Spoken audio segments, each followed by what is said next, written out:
27º dia. Derrotando a tentação. Fuja de qualquer coisa que lhe provoque os pensamentos malignos que os rapazes muitas vezes têm, mas aproxime-se de qualquer coisa que o leve a querer fazer o bem. Tenha fé e amor, e sinta prazer na companhia daqueles que amam o Senhor e têm coração puro. Timóteo, capítulo 2, versículo 22. Lembrem-se de que as tentações que sobrevêm à vida de vocês não são diferentes das que os outros experimentam. E Deus é fiel. Ele impedirá que a tentação se torne tão forte que vocês não possam suportá-la. Quando forem tentados, Ele lhes mostrará uma saída, de modo que vocês não venham a cair. Coríntios, capítulo 10, versículo 13. Sempre há uma saída. Pode ser que às vezes você sinta uma tentação forte demais para ser tolerada, mas isso é uma mentira de Satanás. Deus prometeu nunca permitir que houvesse sobre você mais do que Ele colocou dentro de você para lidar com a situação.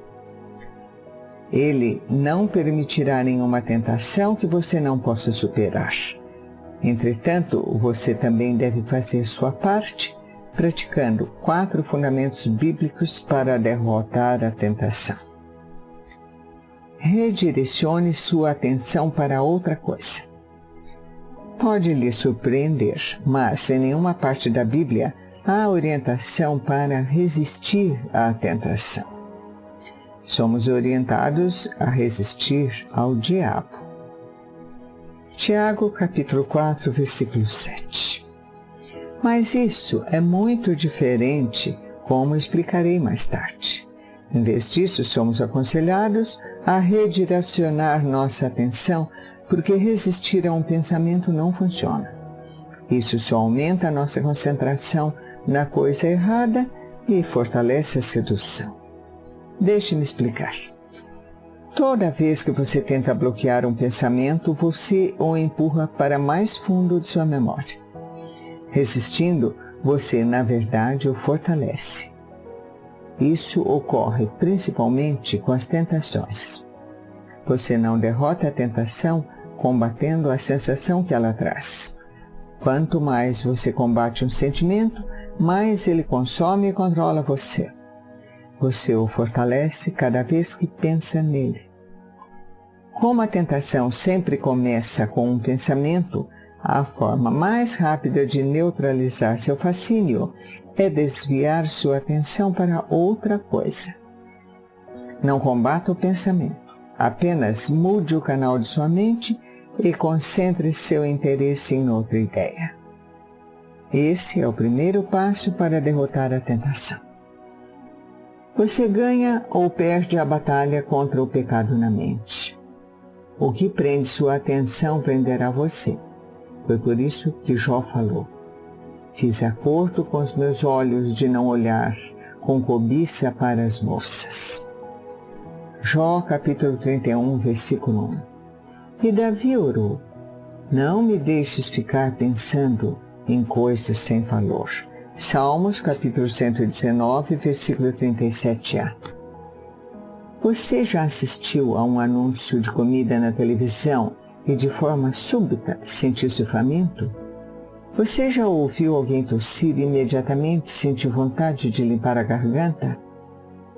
Já assistiu a alguém dando um grande bocejo e sentiu o impulso de bocejar?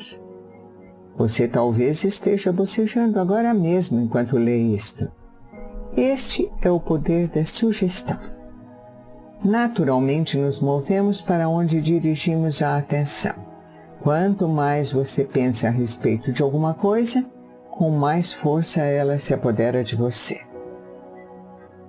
É por isso que fica repetindo: eu preciso parar de comer tanto, ou parar de fumar, ou de me entregar ao desejo sexual ilícito.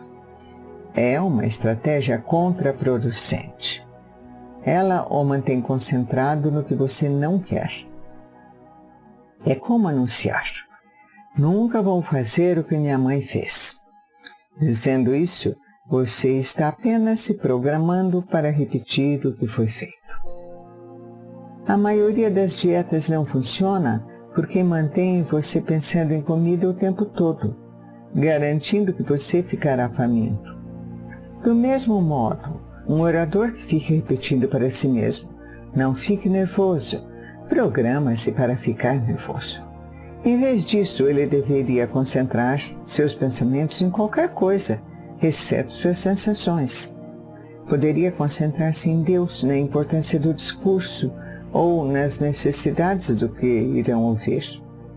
A tentação começa capturando sua atenção. O que capta sua atenção desperta suas emoções. Então, suas emoções ativam seu comportamento e você age baseado no que sente. Quanto mais você se concentrar em "eu não quero fazer isso", com mais força isso o aprisionará em sua teia. Ignorar a tentação é muito mais eficiente do que combatê-la. Uma vez que sua mente esteja focada em alguma outra coisa, a tentação perde a força. Então, quando a tentação o chamar ao telefone, não discuta com ela, apenas desligue. Não é raro que isso signifique sair fisicamente de uma situação tentadora. Trata-se de uma ocasião em que não é errado fugir. Levante e desligue o televisor. Afaste-se de um grupo que está fofocando. Deixe o cinema no meio do filme. Não fique evitando o ferrão. Afaste-se das abelhas. Faça o que for necessário para desviar sua atenção em outra direção. Da perspectiva espiritual, a mente é seu órgão mais vulnerável. Para reduzir a tentação, mantenha-a ocupada com a palavra de Deus e com bons pensamentos. Você derrota os maus pensamentos pensando em algo melhor. É o princípio da substituição. Você sobrepuja o mal com o bem. Romanos capítulo 12, versículo 21. Satanás não pode tomar sua atenção quando sua mente está preocupada com algo mais. É por isso que a Bíblia insiste em que mantenhamos a mente direcionada.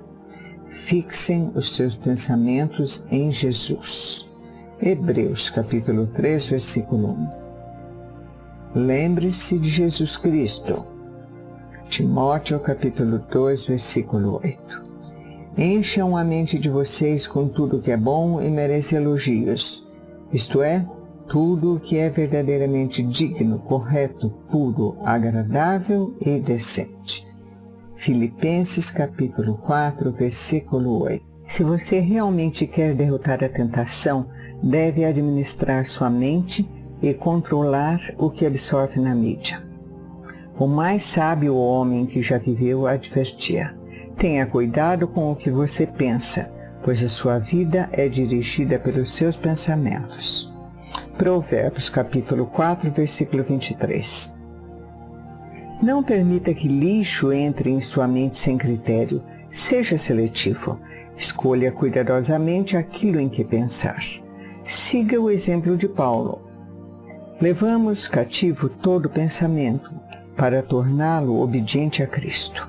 Coríntios capítulo 10, versículo 5. Isso exige a prática de toda uma vida, mas, com a ajuda do Espírito Santo, você pode reprogramar sua forma de pensar. Revele sua luta a um amigo devoto ou a um grupo de apoio. Você não tem de espalhar para todo o mundo, mas precisa ao menos de uma pessoa com quem possa abertamente partilhar sua luta. A Bíblia diz: é melhor ter um amigo do que ficar sozinho. Se você cai, seu amigo pode ajudá-lo a levantar-se. Mas se você cai sem ter um amigo por perto, está realmente em dificuldades. Eclesiastes capítulo 4, versículos 9 e 10. Deixe-me ser claro. Se você está perdendo a batalha contra um mau hábito persistente, um vício ou uma tentação, e está emperrado em um ciclo repetitivo de intenção, fracasso, culpa, não irá se recuperar por conta própria. Você precisa de ajuda de outras pessoas. Algumas tentações são vencidas somente com a ajuda de um parceiro, que ore por você e o incentive, alguém a quem você possa prestar contas. O plano de Deus para seu crescimento e libertação inclui outros cristãos. A comunhão honesta e autêntica é o antídoto para sua luta solitária contra os pecados difíceis de vencer. Deus diz que essa é a única forma de conseguir escapar. Portanto, confessem os seus pecados uns aos outros e orem uns pelos outros para serem curados. Tiago, capítulo 5, versículo 16. Você realmente quer ser curado daquela tentação persistente que o segue, derrotando continuamente? A solução de Deus é simples. Não a reprima, confesse. Não a oculte, exponha. Expor seus sentimentos é o início da cura. Esconder a dor só a intensifica. Os problemas crescem na escuridão, tornando-se cada vez maiores. Mas, expostos à luz da verdade, murcham. Suas enfermidades têm a medida de seus segredos. Então tire a máscara, pare de fingir ser perfeito e venha para a liberdade. Na igreja de Saddleback, temos visto o impressionante poder desse princípio romper o domínio de tentações persistentes e de vícios aparentemente irrecuperáveis por meio de um programa desenvolvido por nós chamado Celebrate Recovery, celebrando a recuperação. É um processo bíblico de recuperação com 8 etapas, baseado nas bem-aventuranças de Jesus e fundamentado em torno de pequenos grupos de apoio.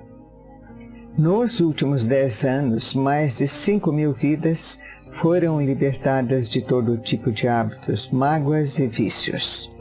Hoje, o programa é utilizado em milhares de igrejas. Eu o recomendo fervorosamente à sua igreja. Satanás quer que você pense que seu pecado e sua tentação são exclusivos e que por isso você deve mantê-los em segredo. A verdade é que estamos todos no mesmo barco. Todos combatemos as mesmas tentações. Coríntios capítulo 10, versículo 13. E todos pecaram. Romanos capítulo 3, versículo 23. Milhões já sentiram o que você sente e enfrentam as mesmas lutas que você enfrenta neste momento. O motivo pelo qual escondemos nossos pecados é o orgulho. Queremos que os outros pensem que temos tudo sob controle. A verdade é que qualquer assunto sobre o qual você não possa falar já está fora de controle na sua vida. Problemas com finanças, casamento, crianças, pensamentos, sexualidade, hábitos secretos ou qualquer outra coisa. Se você pudesse resolvê-los por conta própria, já o teria feito, mas não pôde. Decisões pessoais e força de vontade não são suficientes. Alguns problemas estão muito arraigados, tornaram-se muito rotineiros e muito grandes para que você os solucione por conta própria. Você precisa de um grupo pequeno ou de um parceiro para prestar contas, que vai incentivá-lo, apoiá-lo, orar por você, amá-lo incondicionalmente e chamá-lo à responsabilidade. Depois, então, você pode fazer o mesmo por ele. Sempre que alguém confia em mim, dizendo, eu nunca disse isso a ninguém, fico entusiasmado com aquela pessoa, porque sei que ela está para experimentar um grande alívio e libertação. A válvula de pressão está para ser aberta, e pela primeira vez ela vislumbrará uma esperança para o futuro. Isso sempre acontece quando fazemos o que Deus nos manda fazer. Quando admitimos nossas lutas a um amigo que seja um cristão consagrado. Deixe-me fazer uma pergunta difícil. O que você finge não ser um problema na sua vida? De que você tem medo de falar? Você não irá resolver isso por conta própria. Sim, é humilhante admitir nossas fraquezas perante outras pessoas, mas é exatamente a falta de humildade que o está impedindo de melhorar.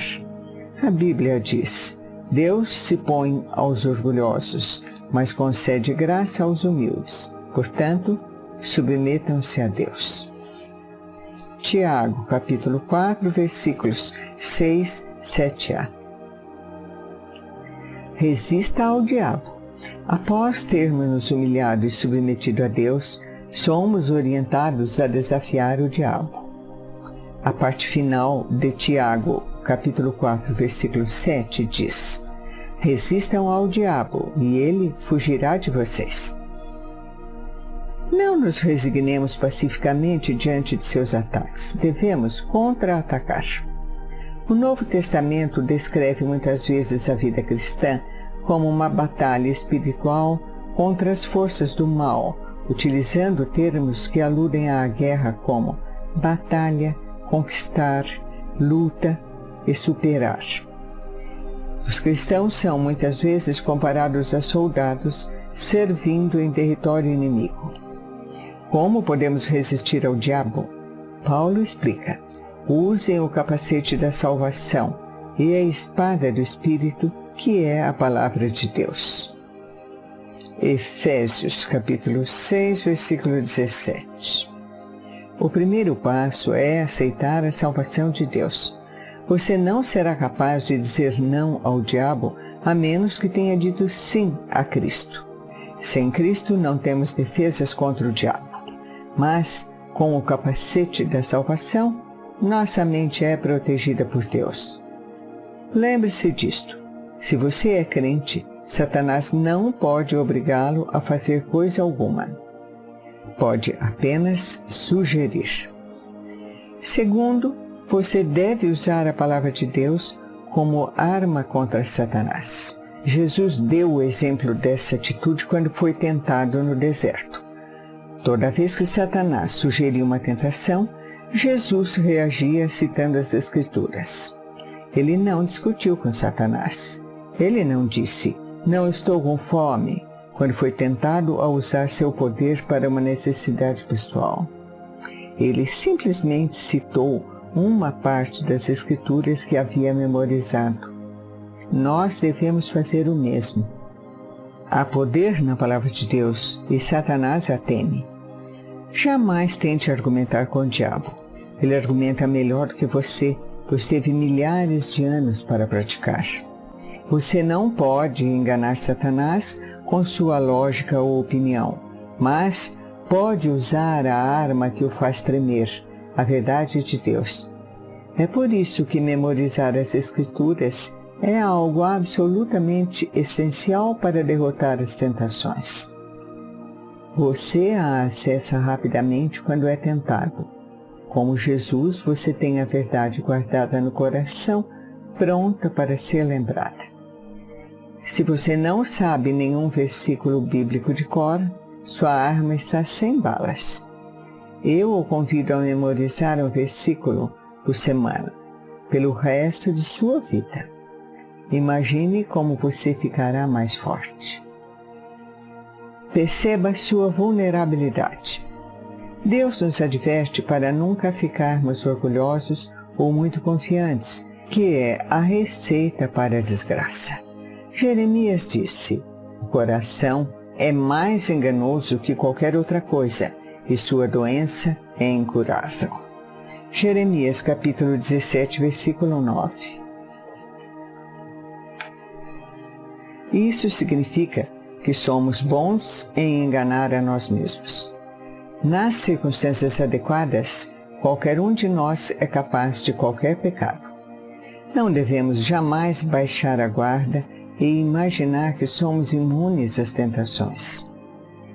Não se ponha por descuido em situações que lhe tragam tentações. Evite-as. Provérbios capítulo 14, versículo 16.